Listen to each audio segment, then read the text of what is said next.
Cyberbullying is the use of technology to harass, threaten, embarrass, or target another person.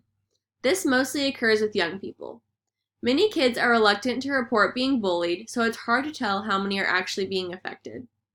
Some signs of cyberbullying that teachers and parents should pick up on could be being emotionally upset during or after the use of internet, being secretive of their digital life, avoiding school or group gatherings, slipping grades or becoming angry, being jumpy when they get messages, and a possible withdrawal from family members or friends. It's important to know your children's world online and ways to keep them safe. It's important for children not to respond to or share posts that are bullying someone and to provide positive support to those that are being bullied. Young people are spending less time together and more time just talking online. Try to encourage children to get together and leave the technology behind. Parental involvement can reduce cyberbullying, and children should feel comfortable reporting any cases of cyberbullying to an adult.